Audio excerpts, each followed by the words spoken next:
KaraokeBooks. The Three Musketeers.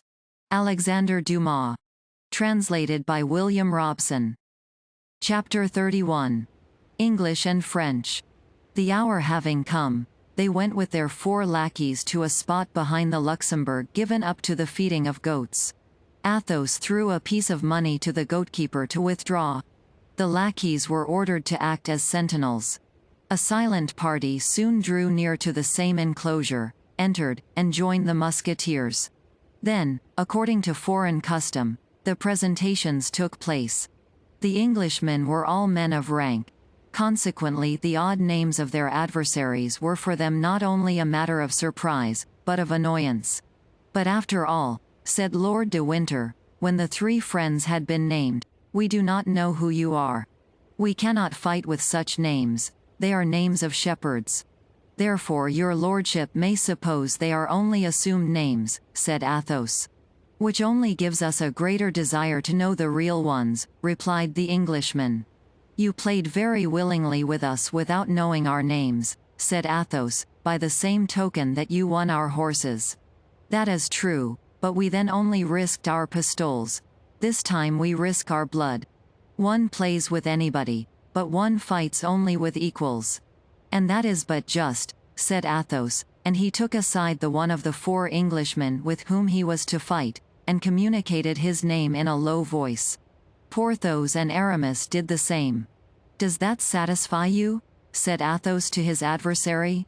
Do you find me of sufficient rank to do me the honor of crossing swords with me? Yes, monsieur, said the Englishman, bowing.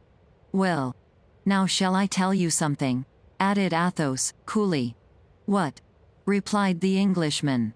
Why, that is that you would have acted much more wisely if you had not required me to make myself known. Why so? Because I am believed to be dead, and have reasons for wishing nobody to know I am living, so that I shall be obliged to kill you to prevent my secret from roaming over the fields. The Englishman looked at Athos, believing that he jested, but Athos did not jest the least in the world. Gentlemen, said Athos, addressing at the same time his companions and their adversaries, are we ready? Yes, answered the Englishman and the Frenchman, as with one voice. On guard, then, cried Athos. Immediately 8 swords glittered in the rays of the setting sun, and the combat began with an animosity very natural between men twice enemies. Athos fenced with as much calmness and method as if he had been practicing in a fencing school. Porthos, abated, no doubt, of his too great confidence by his adventure of Chantilly, played with skill and prudence. Aramis, who had the 3rd canto of his poem to finish, behaved like a man in haste. Athos killed his adversary first. He hit him but once, but as he had foretold, that hit was a mortal one. The sword pierced his heart. Second, Porthos stretched his upon the grass with a wound through his thigh, as the Englishman, without making any further resistance, then surrendered his sword. Porthos took him up in his arms and bore him to his carriage. Aramis pushed his so vigorously that after going back 50 paces, the man ended by fairly taking to his heels, and disappeared amid the hooting of the lackeys. As to D'Artagnan, he fought purely and simply on the defensive, and when he saw his adversary pretty well fatigued, with a vigorous side thrust sent his sword flying. The Baron, finding himself disarmed, took 2 or 3 steps back, but in this movement his foot slipped and he fell backward. D'Artagnan was over him at a bound, and said to the Englishman, pointing his sword to his throat, I could kill you, my lord, you are completely in my hands, but I spare your life for the sake of your sister. D'Artagnan was at the height of joy. He had realized the plan he had imagined beforehand, whose picturing had produced the smiles we noted upon his face. The Englishman, delighted at having to do with a gentleman of such a kind disposition, pressed D'Artagnan in his arms, and paid 1,000 compliments to the 3 musketeers, and as Porthos's adversary was already installed in the carriage, and as Aramis's had taken to his heels, they had nothing to think about but the dead. As Porthos and Aramis were undressing him, in the hope of finding his wound not mortal, a large purse dropped from his clothes. D'Artagnan picked it up and offered it to Lord de Winter. "What the devil would you have me do with that?" said the Englishman. "You can restore it to his family," said D'Artagnan. "His family will care much about such a trifle as that. His family will inherit 15,000 louis a year from him. Keep the purse for your lackeys." D'Artagnan put the purse into his pocket. "And now, my young friend, for you will permit me, I hope, to give you that name," said Lord de Winter, "on this very evening, if agreeable to you, I will present you to my sister, Milady Clarik, for I am desirous that she should take you into her good graces, and as she is not in bad odor at court, she may perhaps on some future day speak a word that will not prove useless to you." D'Artagnan blushed with pleasure, and bowed a sign of assent. At this time Athos came up to D'Artagnan. "What do you mean to do with that purse?" whispered he. "Why, I meant to pass it over to you, my dear Athos." "Me? Why to me?" "Why, you killed him. They are the spoils of victory." "I, the heir of an enemy," said Athos. "For whom, then, do you take me?" "It is the custom in war," said D'Artagnan. "Why should it not be the custom in a duel? Even on the field of battle, I have never done that." Porthos shrugged his shoulders. Aramis by a movement of his lips endorsed Athos. "Then," said D'Artagnan, "let us give the money to the lackeys, as Lord de Winter desired us to do." "Yes," said Athos. "Let us give the money to the lackeys, not to our lackeys, but to the lackeys of the Englishmen." Athos took the purse, and threw it into the hand of the coachman. "For you and your comrades." This greatness of spirit in a man who was quite destitute struck even Porthos, and this French generosity, repeated by Lord de Winter and his friend, was highly applauded, except by Grimaud, Bazin, Mousqueton and Planchet. Lord de Winter, on quitting D'Artagnan, gave him his sister's address. She lived in the Place Royale, then the fashionable quarter, at number 6, and he undertook to call and take D'Artagnan with him in order to introduce him. D'Artagnan appointed 8 o'clock at Athos's residence. This introduction to Milady Clarik occupied the head of our Gascon greatly. He remembered in what a strange manner this woman had hitherto been mixed up in his destiny.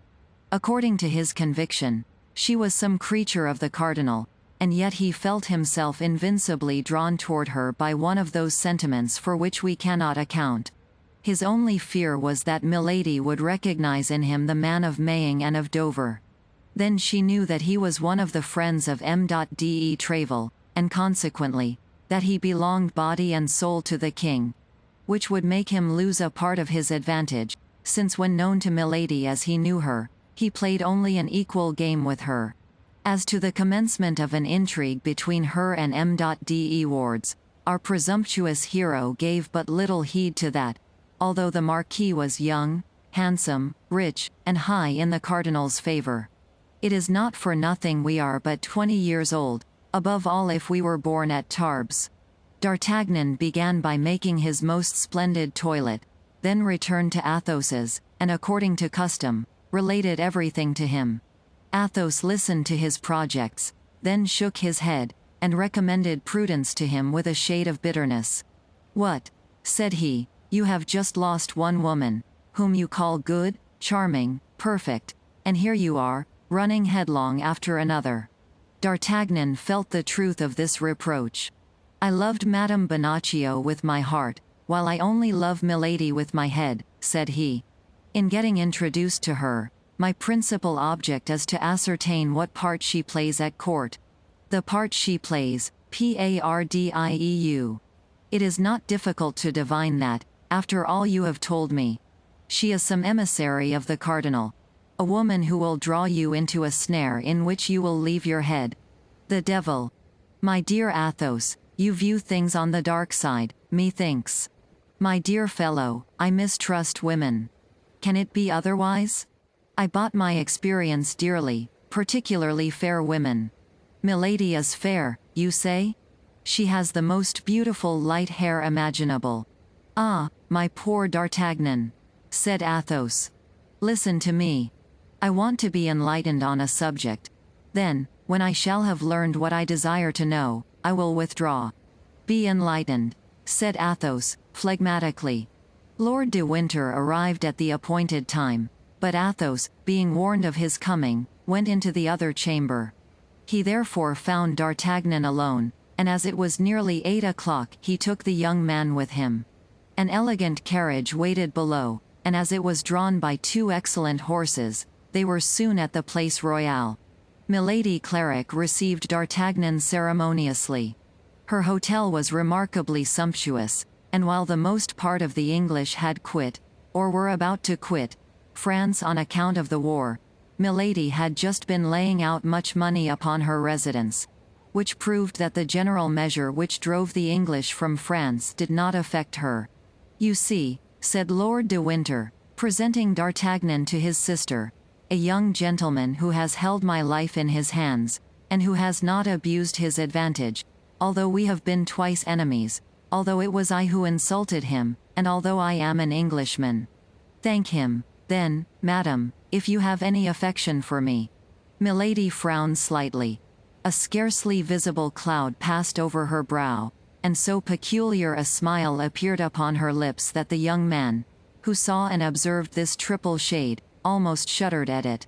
The brother did not perceive this. He had turned round to play with Milady's favorite monkey, which had pulled him by the doublet. "You are welcome, monsieur," said Milady, in a voice whose singular sweetness contrasted with the symptoms of ill humor which D'Artagnan had just remarked. "You have today acquired eternal rights to my gratitude." The Englishman then turned round and described the combat without omitting a single detail. Milady listened with the greatest attention, and yet it was easily to be perceived, whatever effort she made to conceal her impressions, that this recital was not agreeable to her. The blood rose to her head, and her little foot worked with impatience beneath her robe. Lord de Winter perceived nothing of this.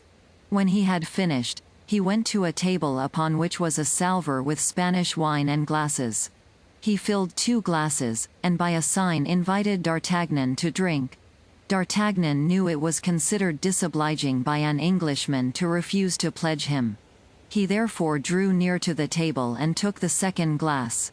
He did not, however, lose sight of Milady, and in a mirror he perceived the change that came over her face. Now that she believed herself to be no longer observed, a sentiment resembling ferocity animated her countenance. She bit her handkerchief with her beautiful teeth.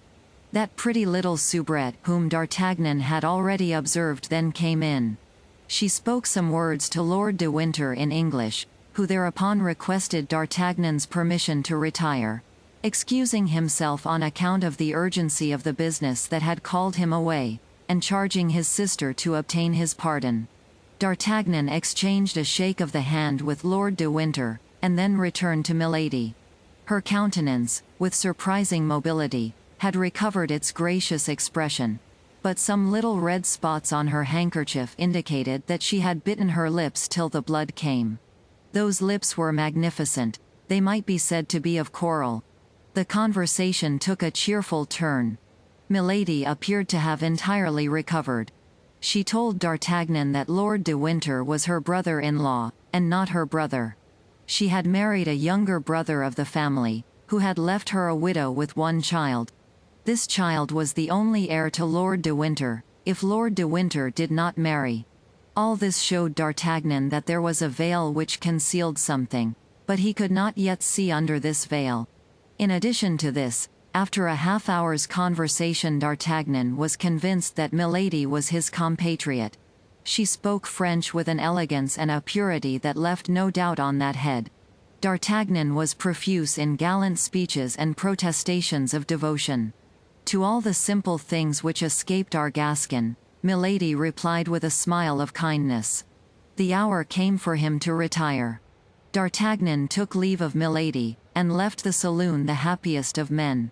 On the staircase he met the pretty soubrette, who brushed gently against him as she passed, and then, blushing to the eyes, asked his pardon for having touched him in a voice so sweet that the pardon was granted instantly.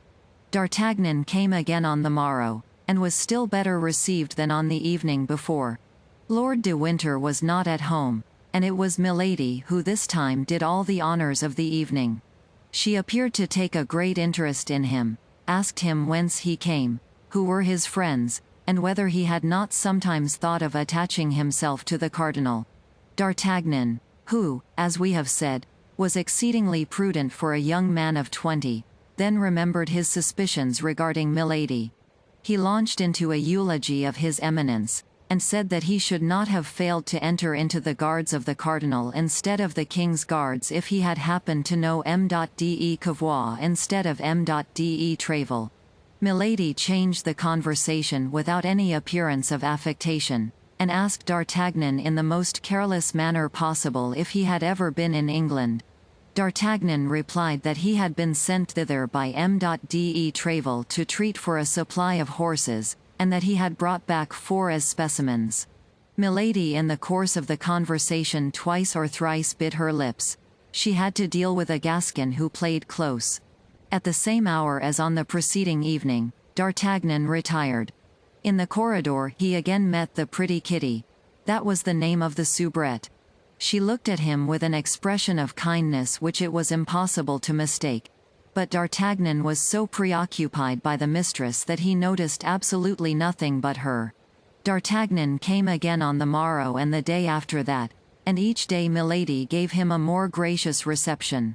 Every evening, either in the antechamber, the corridor, or on the stairs, he met the pretty soubrette.